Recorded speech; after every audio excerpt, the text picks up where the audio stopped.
그 민정수석 시설에 해마루의 전후에서 특별히 사건이 늘어나고 줄은 건 왜 그렇습니까? 우연입니까? 어느 정도 어떤 자기성이 있습니까?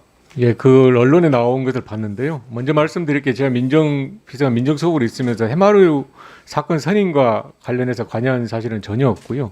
언론에서 나온 뒤로 이제 해마루에 좀 확인을 그런데 해봤더니 우연의 일치입니다만 그 민정수석 전후에서 여기에 사건이 늘었다 줄었어요. 그런 그래서- 거에 대해서 예, 그래서 본인은 말씀- 어떻게 예, 생각하십니까? 그래서 말씀드린 게 예, 제가 예. 또 확인을 해봤더니요. 예. 사건 수가 는 것은 맞는데 예. 그게 IMF 이후에 소멸시효를 막기 위해서 그러니까 해마루만 는 게 아니라 실제로 예. 그 당시에 기보 사건이 늘었답니다. 네. 그래서 해마루가 맡았던 예. 사건의 비율은 차이가 없고 절대량만 좀 늘었다 이렇게 이제 저도 확인했더니 해마루에서 예. 이야기했고요. 알겠습니다. 더 중요한 거는 저는 뭐 관여한 사실이 없습니다. 내정자께서 IMF 때문에 이제 수임 사건들이 기술보증기금의 수임 사건들이 급증을 했다.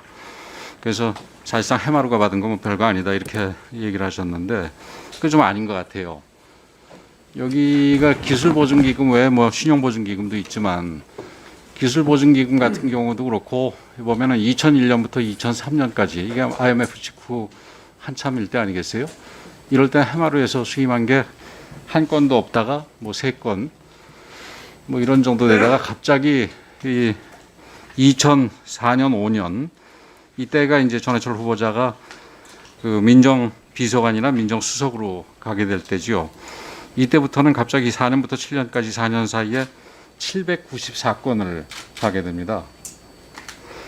그리고 신용보증기금 같은 경우는 이게 마찬가지로 4년부터 7년 사이에 4년간 772건이고 또 이 참여정부가 끝나고 이제 전해철 후보자가 이 민정수석을 그만둔 뒤에는 2008년부터 2016년 동안 9년간 한 건도 이 수임을 하질 않아요.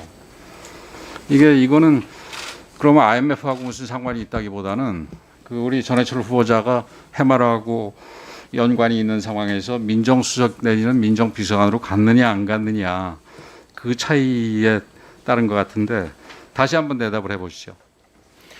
예, 먼저 말씀드리면 2004년에 제가 민정비서관이 됐습니다. 그래서 2007년 12월까지 약 3년 7개월 정도를 제가 청와대에서 근무를 했는데요. 청와대 근무하는 그 과정에서 그 시간에 제가 해마루의 기보나 신보 그 사건 선임을 도움을 주거나 또는 제가 거기에 어떤 역할을 한 것은 전혀 없습니다. 그걸 분명히 의원님께 말씀을 드리고요. 지금 의원님이 갖고 계신 그 통계하고 제가 이제 아까 언론에 난 이유로 그 해마루에서 이야기한 거하고는 약간 차이가 납니다.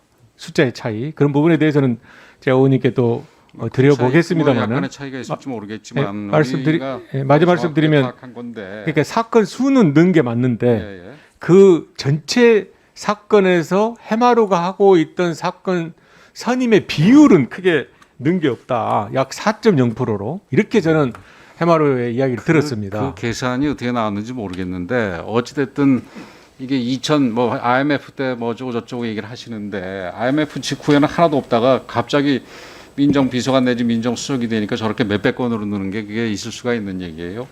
그 최순실이 그 삼성 말 구입비가 뇌물로 된 거 아시죠, 그죠? 제가 그 IMF라고는 안 했고요. IMF로 인해서 채권 제 얘기를 예. 그 대답을 먼저 하시고요. 예. 알고 계시죠? 말 구입비가 뇌물로 된 거. 예, 말 비리 외양상으로 보면 이게 크게 다르진 않아요. 의원님 좀 제가 문제가 있다고 저는 생각을 하고